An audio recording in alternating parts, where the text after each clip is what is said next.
मेहनत कर पड़ता है जी जान से तपना, तभी पूरा होता है एक बढ़िया नौकरी पाने का सपना। आज बात करेंगे ड्रीम जॉब ड्रीम कंपनी में कैसे मिले। 10 पॉइंट दूंगा, 10 पॉइंट स्टेप वाइज दूंगा। मैं Vivek Bindra, founder and CEO बड़ा बिजनेस डॉट कॉम। उससे पहले 3 सिनेरियो समझिएगा।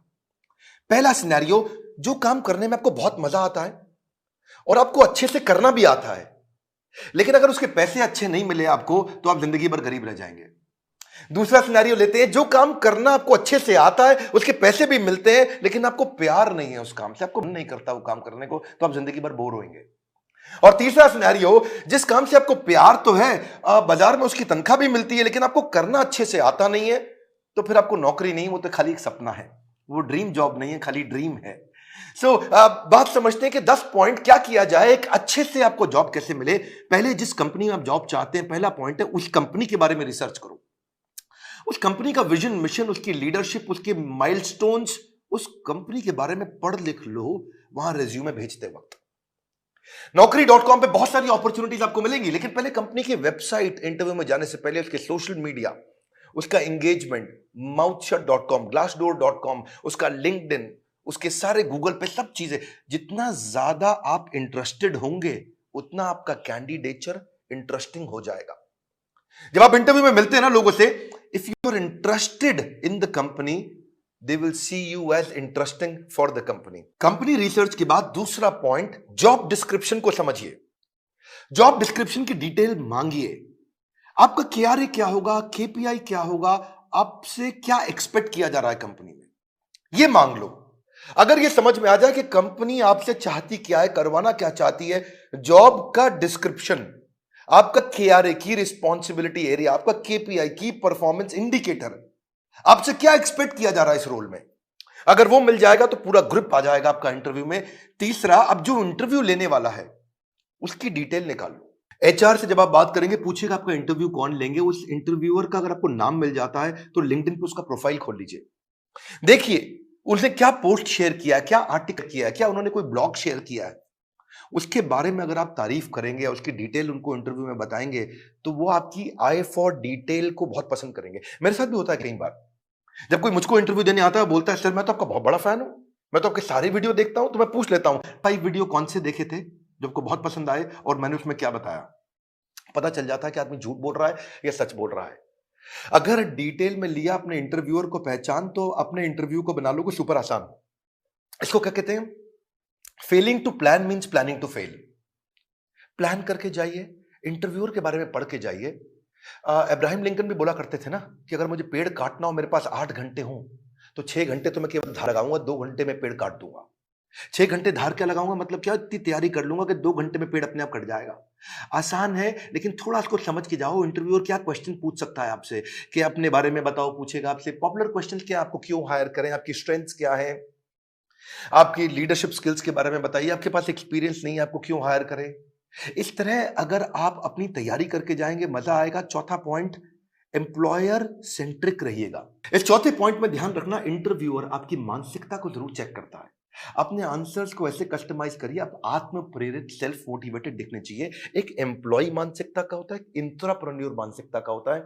हमारे एवरीथिंग अबाउट एंटरप्रेन्योरशिप कोर्स में हम इंट्राप्रेन्योर की बहुत बात करते हैं। एम्प्लॉय वो जो नौकरी करता है, इंट्राप्रेन्योर वो क्यों करता तो नौकरी है, पर उसका बिहेवियर ओनर जैसा होता है। वो प्रॉब्लम पे फोकस करेगा, एम्प्लॉय इंट्राप्रेन्योर एक्शंस पे फोकस करेगा। वो बोलेगा फैमिली इज माय फैमिली, ये कहता है कि नहीं नहीं, organisation is also my family. वो उसको परिवार की तरह देखता है। वो हार्डवर्क करता है, ये स्मार्ट वर्क करता है। वो कंज्यूमर होता है, ये कंट्रीब्यूटर होता है। एंटरप्रेन्योर आते ही सोचता है मैं ऐसा क्या कर लूं कंपनी में। वो पुश स्टार्ट है, उसको धक्का मारोगे तो काम चालू करेगा। ये सेल्फ स्टार्ट है, अपने आप काम करता है। वो टाइम बेस्ड करता है, ये टास्क बेस्ड करता है। एम्प्लॉय क्या करता है, सुबह 9 से 5, 9 बजे आएगा, 5 बजे निकल जाएगा। ये क्या कहता है, जब तक काम खत्म नहीं होगा तब तक बैठूंगा। काम जल्दी खत्म करने की कोशिश करता है। ये समय के हिसाब से नहीं, काम के हिसाब से काम करता है। इसलिए employ gets paid for the time he spends, intrapreneur gets paid for the value he creates, है ना। तो ये इसको क्या चाहिए, sick leave, casual leave, earn leave, वो लीव, वांट टू लीव। तो आपके जो आंसर है ना, वो उससे आपका नेचर, आपका बिहेवियर, आपका कल्चर पता लग जाएगा। ये ब्रेकडाउन में खत्म हो जाता है, ये ब्रेकडाउन में ब्रेक थ्रू क्रिएट कर देता है। ये बिहेवियर, नेचर पता चल जाता है। पांचवा पॉइंट, अपना असेसमेंट भी करके जाइए, जो कि आपके इंटरव्यू में दिखाई पड़ेगा। सनातन गोस्वामी चैतन्य महाप्रभु से बोले के आमी, क्या बात हुआ कि मैं हूं कौन, आप पहचानिए अपने आप को। कृष्ण ने भी गीता के अंदर बहुत बात किया, ये आपको पोजिशनिंग में हेल्प मिलेगा आपको। आप एक्शन मैन है, पीपल मैन है, आइडिया मैन है, प्रोसेस मैन है, आपकी मेजर स्ट्रेंथ्स क्या है, उसको स्किल के साथ मैच कर लीजिएगा। देखिएगा कि जो जॉब डिस्क्रिप्शन है ना, जो मैंने पीछे बताया था आपको, उसमें देखिए कि कंपनी का गोल क्या है, इस जॉब से कौन सा गोल अचीव करने वाले हैं, कंपनी में क्या प्रॉब्लम्स थी जो इस जॉब से वो सॉल्व कराने वाले हैं। और जब आप जाएंगे तो अपने हार्ड स्किल और सॉफ्ट स्किल को जरूर समझ के जाइएगा। ये छठा पॉइंट है। हार्ड स्किल कौन से होते हैं? ये वो स्किल होते हैं जो बेसिकली आप क्वांटिफाई कर सकते हैं, जैसे कि फॉरेन लैंग्वेज हो गया, डिग्री हो गया, सर्टिफिकेट हो गया, मशीन ऑपरेशन हो गया, आपका किसी प्रकार का कोई भी data mining, accounting, programming, software testing, ये सब हार्ड स्किल होते हैं जिसमें कला आती है। जैसे फाइनेंस के अंदर बजटिंग, बिजनेस प्लानिंग होता है या प्रोडक्ट डेवलपमेंट होता है। लेकिन सॉफ्ट स्किल कौन से? बातचीत कैसे करते हो, आपका टीम वर्क कैसा है, आप डिसीजन ले पाते हो नहीं, लीडरशिप है कि नहीं, मोटिवेटेड रहते हो कि नहीं, सुनते हो ध्यान से कि नहीं, पीपल स्किल है कि नहीं, इंटरपर्सनल फ्लेक्सिबिलिटी, टाइम मैनेजमेंट, ये सारे सॉफ्ट स्किल है। उस तरफ हार्ड स्किल है। तो पहले से ही चेक करके जाइए, क्योंकि आपका see he who speaks without attentive ear is mute. क्या मतलब हुआ? जो बिना सुने बोलता रहता है, बोलता रहता है, जो बिना सुने बोलता रहता है, वो सबसे बड़ा गूंगा होता है, उसके बोलने का कोई फायदा नहीं है। इसलिए आपकी कम्युनिकेशन में सुनिए ध्यान से कि वो क्या डिमांड है आपसे। इफेक्टिव कम्युनिकेशन में 20% is only what you know, 80% is how do you feel about what you know. कैसे आप उसे कम्युनिकेट करते हैं। सीधे बैठिए, हमेशा स्माइल मेंटेन करिए। ऐसा करके आराम से रिलैक्स होकर के बैठने वाला तो जमेगा नहीं ना। कॉन्फिडेंट और इंफॉर्मेटिव लगते हैं जब आप अच्छा कम्युनिकेशन और सॉफ्ट स्किल मैनेज कर पाते हैं। सातवां है, अब मौका ढूंढिए कि आप भी कोई ऐसा क्वेश्चन करें जिस क्वेश्चन से इंटरव्यूअर को लगे यार ये आदमी बुद्धिमान है। एक बात बताऊं आपको कि knowledge is having the right answer, but intelligence is asking the right question.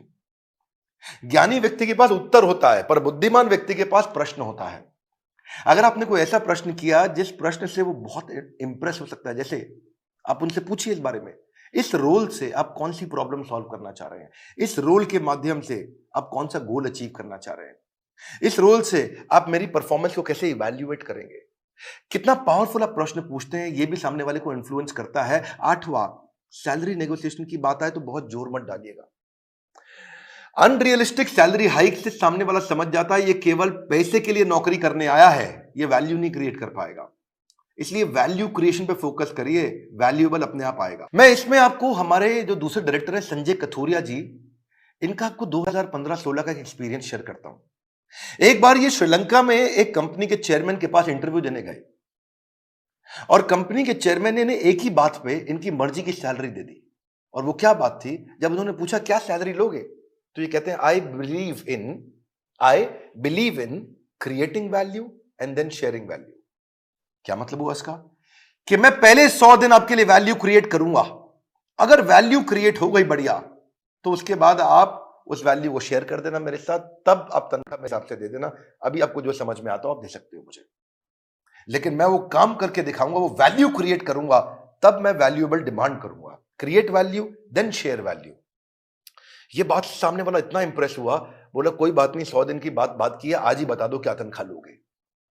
जब आप वैल्यू क्रिएट करने पे फोकस करते हो, पहले कहते हो मैं वैल्यू क्रिएट करूंगा, बाद में अपना शेयर लूंगा, इससे सामने वाले को आप पे बहुत कॉन्फिडेंस आ जाता है। सैलरी नेगोशिएशन पे बहुत फोकस मत करिए, मेन मुद्दा समझिए, वैल्यू क्रिएशन पे फोकस करिए। सैलरी नेगोशिएशन अपने आप हो जाएगी जब वैल्यू क्रिएशन का सामने कॉन्फिडेंस आ जाएगा कि आप करके क्या दिखा सकते हैं जॉब में। 9वां पॉइंट, अपने रेज्यूमे पे ध्यान दीजिएगा। ये हालांकि मैं थोड़ा पहले भी बता सकता था 9वां पॉइंट, पर ध्यान रखिए अपने लाइवली और एक्शन ओरिएंटेड वर्ड लिखिए। रेज्यूमे लंबा मत बनाइए, 6 पेज, 8 पेज, 10 पेज का, क्योंकि जो रिक्रूटर होता है या जो इंटरव्यूअर होता है वो उसके पास ज्यादा समय नहीं है देखने के लिए। बुलेट पॉइंट्स में लिखिए ताकि मैक्सिमम चीजें कैप्चर हो जाएं कम समय में। सीक्वेंस के अपना एक्सपीरियंस लिखिए, और अगर एक्सपीरियंस ज्यादा नहीं है तो कोई बात नहीं, आपने आज तक जो भी कहीं पे थोड़ा बहुत इंटर्नशिप भी किया तो वो भी डालिए। एक कवर लेटर अगर आप बना सको ना तो वो गेम चेंजर होता है अपनी एग्जैक्ट पोजीशनिंग के लिए, कि आपके पास स्किल है और कंपनी को ये जरूरत है, तो कंपनी की जरूरत और आपके स्किल कैसे मैरी कर सकते हैं आपस में, कैसे मैरिज होगी। तो एक छोटा सा कवर लेटर आधे पेज का, 8-10 लाइन का बना सकें अगर आप तो। रेज्यूमे ऐसा होना चाहिए कि सामने वाले को 20 सेकंड में सारी बात समझ में आ जाए, उसको ध्यान से बार बार देखो ऐसा कि क्या 20 सेकंड में समझ में आ रहा है पूरा रेज्यूमे। रेज्यूमे में बहुत डिटेल लिखने में सफलता नहीं है, किसी के पास टाइम नहीं है आज डिटेल में पढ़ने के लिए। पर रेज्यूमे के अंदर जो हायरिंग मैनेजर है, एक सर्वे बताता है वो 6 सेकंड में डिसाइड करता है इसको बुलाऊं कि नहीं बुलाऊं। तो बड़ा इंपॉर्टेंट है, बहुत ज्यादा एग्जैजरेट ना करें, नहीं तो पर्दा फाश हो जाता है बाद में। बोल्ड और क्लियर और इंपॉर्टेंट अचीवमेंट को साफ साफ तरीके से बता सकें, उसी के अंदर एक रेफरेंस लिस्ट भी डाल दें। जो आपकी integrity, work, decision making, punctuality, flexibility के बारे में कोई रेफरेंस पुरानी कंपनी के या कोई बड़े लोग ऐसे हैं जो आपके बारे में कहने को तैयार हो, तो नीचे लिख भी दीजिए कि ये आपको आपके बारे में ये रेफरेंस, मतलब किसी और व्यक्ति, कोई और व्यक्ति भी आपकी तारीफ करने को तैयार है तो उसका नाम, उसकी डेजिग्नेशन, उसका फोन नंबर लिख दीजिए। इससे भी कॉन्फिडेंस आता है। और फिर भी अगर इंटरव्यू में आप जा ही नहीं पा रहे, आपको इंटरव्यू मिल नहीं रहे हैं, तो हो सकता है कि आप अच्छी जॉब साइट्स पे नहीं हो। मार्केट में धक्के नहीं खाने पड़ेंगे अगर आप अच्छी जॉब साइट्स पे जाओगे। इसमें आपको फ्री ऑफ कॉस्ट बहुत सारी अपॉर्चुनिटी मिल जाती है, ऑटो नोटिफिकेशंस मिल जाते हैं, अपने आप नोटिफिकेशन आते रहते हैं, एम्प्लॉयर खुद ही आपके पास आ जाता है अगर आप अच्छी जॉब साइट्स पे जाते हो। इसमें प्रीमियम सर्विसेज भी होती हैं। बड़ी पॉपुलर जॉब साइट्स में shine.com, naukri.com, Times Ascent, Times Job और मॉन्स्टर है। लेकिन अगर आप नए हैं तो freshers world, fresherslive.com, Internshala, internship पे काम कराती है, या freelancer.com, indeed.com। अगर आप नए हैं तो इन पे जाइए। बेरोजगार खेल रहे हैं स्मार्टफोन पर ताश, ये वीडियो उनको शेयर करें, दिशा मिल सकती है बड़ी खास। मैं एक बात और बताऊंगा, हमारे प्रॉब्लम सॉल्विंग कोर्स के अंदर हमने पूरा का पूरा कोर्स ही इसके ऊपर बना रखा है, और एवरीथिंग अबाउट एंटरप्रेन्योरशिप को भी अब 2 हिस्से में डिवाइड कर दिया है। अगर आप नए हैं, इंट्राप्रेन्योर बनना चाहते हैं, या आगे चल के स्टार्टअप शुरू करना चाहते हैं, तो एवरीथिंग अबाउट एंटरप्रेन्योरशिप का एक हिस्सा आपको काम आएगा। और दूसरा, जो बिजनेस कर रहे हैं उनके लिए तो है ही है। मैं फिर से आपको रिक्वेस्ट करूंगा कि बेरोजगार खेल रहे हैं स्मार्टफोन पर लूडो और ताश, हाँ, वीडियो शेयर करो उनको, दिशा मिल सकती है बड़ी खास। ताश से बात नहीं बनेगी, इस खास दिशा से बात बनेगी। अगर आप नए आए, सब्सक्राइब जरूर करिएगा, लाइक करके उत्साह बढ़ाइए, बोर्ड लाइन नंबर पे फोन करिए, चेक करिए कि कैसे एवरीथिंग अबाउट एंटरप्रेन्योरशिप जिंदगी भर के लिए आपको एक बड़ी दिशा दे सकता है, आपको एक इंट्राप्रेन्योर बना सकता है। किसी को नौकरी मिले ना मिले, इंट्राप्रेन्योर की बहुत कमी है, उसको नौकरी जरूर मिलती है। हमारे